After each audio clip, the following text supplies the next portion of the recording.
नमस्कार दोस्तों, मैं अभिषेक शर्मा अपने इस YouTube चैनल पीपीसी लर्निंग में आप सभी का स्वागत करता हूं। आज का हमारा इस वीडियो का मोस्ट इंपॉर्टेंट टॉपिक है। आज की वीडियो में हम क्या पढ़ेंगे कि जो हमारा भारतीय संविधान है उसकी संघीय विशेषताएं क्या क्या है। मान लीजिए आपको क्वेश्चन पता है कि संविधान के बारे में आपको सब कुछ पता है, लेकिन अगर आपको डिफाइन करने के लिए बोल दिया जाए कि जो हमारे भारत का संविधान है उसकी संघीय विशेषताओं को डिफाइन कीजिए, तो आप किस तरह से उनको डिफाइन करेंगे, इस वीडियो में हम उनको समझेंगे। चलिए शुरू करते हैं। देखिए, संविधान के बारे हमने एक अलग से वीडियो, संविधान सभा के बारे में मैंने एक अलग से वीडियो डाली है जिसका लिंक डिस्क्रिप्शन बॉक्स में मैंने दे दिया है। प्लीज एक बार उस वीडियो को जरूर देखिए।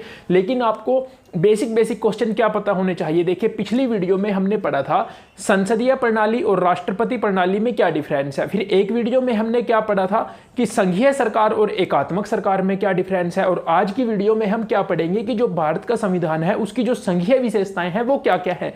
देखिए, संविधान सभा की पहली बैठक, ये एक इंपॉर्टेंट क्वेश्चन है। मैं यहाँ पे आपको इंपॉर्टेंट है इसलिए बता रहा हूं कि भारतीय की जो संविधान सभा थी उसकी पहली बैठक कब हुई थी? 9 दिसंबर 1946 को। और संविधान सभा के अध्यक्ष कौन थे? डॉक्टर राजेंद्र प्रसाद। जो संविधान सभा की सबसे इंपॉर्टेंट कमेटी थी प्रारूप समिति, उसके अध्यक्ष कौन थे? डॉक्टर भीमराव अंबेडकर। फिर क्या क्वेश्चन बनता है कि हमारे भारत का जो संविधान है वो कब बनकर तैयार हुआ? वो हुआ 26 नवंबर 1949 को। और कब लागू हुआ? 26 जनवरी 1950 को। तो ये कुछ जनरल क्वेश्चन है जो आपकी जीके के लिए भी इंपॉर्टेंट है। चलिए आज की वीडियो शुरू करते हैं। भारत के संविधान की संघीय विशेषताएं। सबसे पहले द्वैध राज पद्धति। हमारे भारत देश में द्वैध राज पद्धति है। इसको आप किस तरह से डिफाइन करेंगे इस पॉइंट को कि देखिए, आप सभी जानते हैं केंद्र के यानी केंद्र सरकार सेंटर लेवल पे होती है हमारी केंद्र सरकार, और हर एक राज्य की अपनी राज्य सरकार भी होती है। तो द्वैध राज पद्धति है। जो ऐसे विषय हैं जो सारे के सारे देश के लिए कॉमन है, उन पे कानून कौन बनाती है? केंद्र सरकार। और जो अक्षेत्रीय विषय हैं, जो अक्षेत्रीय समस्याएं हैं, उन सबको कौन देखता है? उनको देखती है राज्य सरकार। तो केंद्र सरकार, जैसे हमारे भारत देश के प्रधानमंत्री कौन है? श्री नरेंद्र मोदी जी। और हर एक राज्य के मुख्यमंत्री हैं, जैसे पंजाब के मुख्यमंत्री श्री भगवंत मान, हरियाणा के श्री मनोहर लाल खट्टर, यूपी यानी उत्तर प्रदेश के कौन है? श्री योगी आदित्यनाथ जी।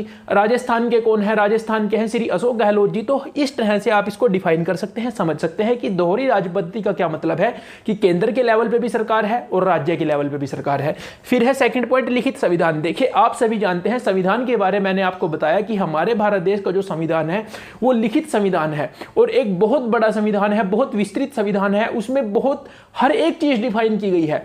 और हमारे भारत देश का जो संविधान है, जब वो लागू हुआ, कब लागू हुआ? 26 जनवरी 1950 को। और बनके कब तैयार हुआ था? 26 नवंबर 1949 को। तो उस समय हमारे भारत देश का जो संविधान है उसमें एक प्रस्तावना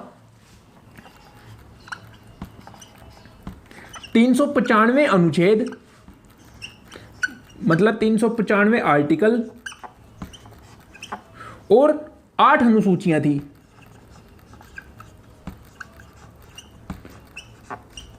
और अब प्रेजेंट में कितनी अनुसूचियां हैं? 12। तो आप बता सकते हैं कि संघीय विशेषता हमारे भारत देश के संविधान की है कि हमारा लिखित संविधान है। हमारा जो लिखित संविधान है, हमारे भारत देश में जो कानून बनते हैं, जो काम होता है, जो सरकारें चलती है, वो संविधान के हिसाब से चलती हैं। संविधान में सब कुछ डिफाइन किया गया है। फिर शक्तियों का विभाजन। हमारे भारत देश का जो संविधान है उसकी जो मैंने आपको अभी बताया, उसमें इस समय प्रेजेंट में 12 अनुसूचियां हैं। जब बनकर तैयार हुआ था तब 8 अनुसूचियां थी। तो उसकी जो 7वीं अनुसूची है उसमें क्या है? उसमें शक्तियों का बंटवारा किया गया है। 7वीं अनुसूची शक्तियों का विभाजन से आप क्या समझेंगे कि देखिए, उसमें क्या है? उसमें एक केंद्र सूची है। बचपन में भी आपने पढ़ा होगा कि 3 सूचियां हैं, केंद्र सूची, फिर कौन सी है? राज्य सूची, और फिर है समवर्ती सूची। तो शक्तियों का बंटवारा है, मतलब जैसे मैंने आपको पहले पॉइंट में भी बताया कि जो सारे देश के लिए समान मामले हैं, समान मुद्दे हैं, जिन पे सबके लिए समान कानून होना चाहिए, वहां केंद्र सरकार काम करती है। वो शक्तियां केंद्र को दी गई हैं। जो अक्षेत्रीय मामले हैं, जो अलग अलग हैं, उन पे राज्य सरकार काम करती है। वो मामले राज्य सूची में डाले गए हैं। जैसे केंद्र सूची का रक्षा का जो काम है जो हमारे भारत देश की रक्षा है, जो हमारा रक्षा मंत्रालय है, वो केंद्र का मामला है तो वो केंद्र सूची में है। फिर राज्य सूची हो गई, फिर समवर्ती सूची। समवर्ती सूची में क्या है, ऐसे मामले जिन पे केंद्र सरकार भी कानून बना सकती है, राज्य सरकार भी कानून बना सकती है। लेकिन अगर देखिए कोई एक मामला है उस पर केंद्र ने भी कानून बना दिया और उस पर राज्य ने भी कानून बना दिया, तो दोनों के कानूनों में अगर टकराव होगा तो किसका कानून मान्य होगा, केंद्र का कानून मान्य होगा। तो यहां पे हम बोल सकते हैं कि हमारे भारत देश का जो संविधान है उसने शक्तियों का विभाजन किया है। जो 7वीं अनुसूची है उसमें 3 सूचियों का वर्णन किया गया है, केंद्र सूची, राज्य सूची और समवर्ती सूची। केंद्र सूची में जो विषय है उन पे कानून बनाने का अधिकार केंद्र सरकार के पास है, राज्य सूची के जो विषय है उन पे कानून राज्य सरकार बनाती है, और जो समवर्ती सूची है उस पे जो कानून है दोनों बना सकते हैं। लेकिन अगर दोनों किसी एक मामले में दोनों कानून बना दे और दोनों के कानून में टकराव उत्पन्न हो तो केंद्र का कानून मान्य होगा, यानी केंद्र का कानून ऊपर होगा। फिर है संविधान की सर्वोच्चता। हमारे भारत देश में संविधान सर्वोच्च है। इसका क्या मतलब है कि देखिए जो भी कानून बनेगा, केंद्र सरकार चाहे कोई कानून बनाए, चाहे राज्य सरकार कोई कानून बनाए, जो भी हमारे भारत देश में होगा, जैसे सरकारें चल रही है, जो भी काम होगा संविधान के अनुसार होगा, मतलब सबसे ऊपर संविधान है। अब अगर कोई भी ऐसा काम किया गया, अब जैसे अगर केशवानंद भारती जो केस हुआ था उसमें क्या कहा गया था कि अगर कोई भी ऐसा कानून बना, अगर कोई भी ऐसा कानून बना कि जो संविधान का जो मूल ढांचा है अगर उसके अनुसार कोई कानून नहीं हुआ तो उसको क्या कर दिया जाएगा, उसको यानी खत्म कर दिया जाएगा, उस कानून को नहीं माना जाएगा, उसको अवैध घोषित कर दिया जाएगा। तो यही यहां पे बात कही गई है कि अगर देखिए हमारे भारत देश में क्या है कि जो यहाँ पे विभाजन किया गया है शक्तियों का, जैसे केंद्र ने भी अगर कोई कानून बनाया और अगर वो संविधान के अनुसार नहीं हुआ तो वो कानून माना नहीं जाएगा। न्यायपालिका वहां न्यायिक समीक्षा कर सकती है। ये पॉइंट हम पढ़ेंगे स्वतंत्र न्यायपालिका में। फिर है कठोर संविधान। कठोर संविधान मोस्ट इंपॉर्टेंट है। कठोर संविधान से क्या तात्पर्य है कि कठोर संविधान वो संविधान है जिसको जब बदलना होगा तो उसके लिए जो भी स्टेप्स हैं वो अपनाने होंगे, और उसमें बहुत सी ऐसी चीजें हैं जिनको आप नहीं बदल सकते।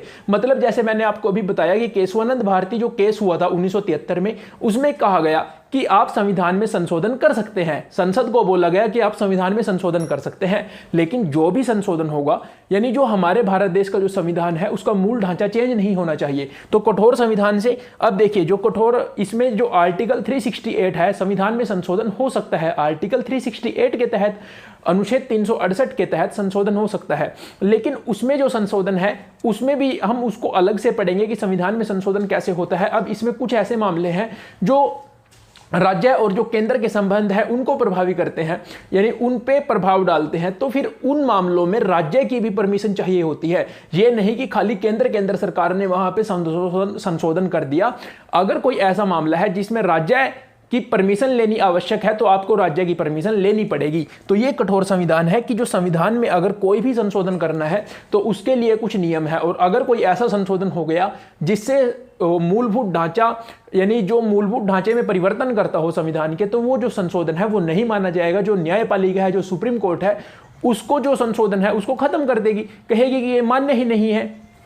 फिर है स्वतंत्र न्यायपालिका। स्वतंत्र न्यायपालिका, ये पॉइंट अब तक आप समझ गए होंगे कि हमारे जो भारत का संविधान है उसने न्यायपालिका को स्वतंत्र रखा है।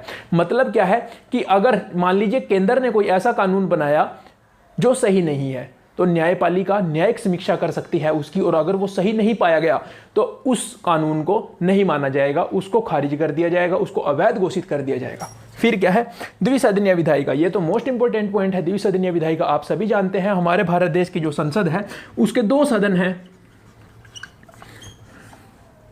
राज्यसभा और लोकसभा। देखिए राज्यसभा और लोकसभा 2 सदन है। जो लोकसभा है वो क्या है और जो राज्यसभा है वो क्या है, आप सभी अच्छे से जानते हैं। लोकसभा के जो सदस्य होते हैं और राज्यसभा के जो सदस्य होते हैं उन दोनों को ही हम मेंबर ऑफ पार्लियामेंट बोलते हैं। मेंबर ऑफ पार्लियामेंट यानी एमपी बोलते हैं, सांसद बोलते हैं। लेकिन जो राज्यसभा के सदस्य हैं वो अप्रत्यक्ष मतदान द्वारा चुने जाते हैं। मतलब आप लोग, मैं, आप लोग कोई भी उनके इलेक्शन में डायरेक्ट वोट नहीं डालता, हम एमपी के इलेक्शन में वोट डालते हैं। और फिर एक हम देखिए, जो एक इसी तरह से हम देख सकते हैं कि जो राज्य सरकार है, यानी जो राज्य का विधानमंडल है, उनमें भी एक विधान परिषद होती है और एक विधानसभा होती है। अब आप कहेंगे कि हर राज्य में तो विधान परिषद नहीं है। ठीक बात है, हमारे भारत देश के सिर्फ 6 राज्यों में इस समय विधान परिषद है, लेकिन यानी यहाँ पे भी विधानसभा होती है, विधान परिषद होती है, सेम मामला यहाँ पे है। यहाँ पे भी 2 सदन हो गए। विधान परिषद के जो सदस्य होंगे उनको आप डायरेक्ट नहीं चुनेंगे, और जो विधानसभा के सदस्य हैं, एमएलए जो होते हैं, उनको आप वोट डालते हैं। तो जो राज्यसभा के सदस्य होते हैं उनको कौन चुनता है? उनको विधानसभा के सदस्य चुनते हैं। अब हमने अपने एरिया के एमएलए को वोट डाला, उसने राज्यसभा में एमपी को चुना, तो ये होता है अप्रत्यक्ष मतदान। लोकसभा में हम डायरेक्ट वोट डालते हैं। आप सभी ने भी एमपी के इलेक्शन में वोट किया होगा, अगर आपकी एज 18+ थी जब 2019 में इलेक्शन हुए थे। तो राज्यसभा क्या करती है? संसद में राज्यों का प्रतिनिधित्व करती है, मतलब जो राज्य के हित है उनका ध्यान रखा जाता है राज्यसभा के द्वारा। और जो लोकसभा है वो जनता का प्रतिनिधित्व करती है। आप ये तो बिल्कुल सिंपल बात है कि लोकसभा के इलेक्शन में आप डायरेक्ट वोट डालते हैं, तो जो आपका एमपी है वो आपका प्रतिनिधित्व करेगा, आपके लिए आवाज उठाएगा संसद में। और जो राज्यसभा के जो एमपी हैं, जो राज्यसभा के सदस्य हैं, मेंबर ऑफ पार्लियामेंट है राज्यसभा से, उनको किसने चुना है? उनको राज्य की विधानसभा ने चुना है। तो वो राज्यों का प्रतिनिधित्व करेंगे, राज्यों के हितों के लिए वहां पर मांग उठाएंगे। तो इस हिसाब से आप समझ सकते हैं द्विसदनीय विधायिका। राज्य विधानमंडल के भी 2 अंग हैं, विधान परिषद और विधानसभा। लेकिन इस समय हमारे भारत देश में सिर्फ 6 राज्यों में विधान परिषद है, और 6 राज्य कौन कौन से हैं वो आप सभी जानते ही होंगे। महाराष्ट्र, कर्नाटका, उत्तर प्रदेश, बिहार, आंध्र प्रदेश, तेलंगाना। सिर्फ इन 6 राज्यों में वर्तमान में विधान परिषद है। बाकी जितने राज्य हैं उनमें सिर्फ 1 सदन है, विधानसभा। तो इस हिसाब से आप हमारे भारत का जो संविधान है उसकी जो संघीय विशेषताएं हैं उनको डिफाइन कर सकते हैं। आने वाली वीडियो में हम क्या पढ़ेंगे कि जो हमारे भारत देश का संविधान है, क्या आप उसको बोल सकते हैं कि वो पूरी तरह से संघीय है, या आप उसको बोल सकते हैं वो पूरी तरह से एकात्मक है? जी नहीं, ना तो हमारे भारत देश का संविधान पूरी तरह से संघीय है, ना हमारे भारत देश का संविधान पूरी तरह से एकात्मक है। अगली वीडियो में हम क्या पढ़ेंगे कि अगर क्वेश्चन आ जाए कि भारत के संविधान की जो एकात्मक विशेषताएं आपको लगती हैं आप उनको डिफाइन कीजिए, तो अगली वीडियो में हम पढ़ेंगे कि हमारे भारत देश का जो संविधान है उसको हम किस हिसाब से बोल सकते हैं कि हमारे भारत देश में जो संविधान है वो कुछ एकात्मक व्यवस्था भी करता है।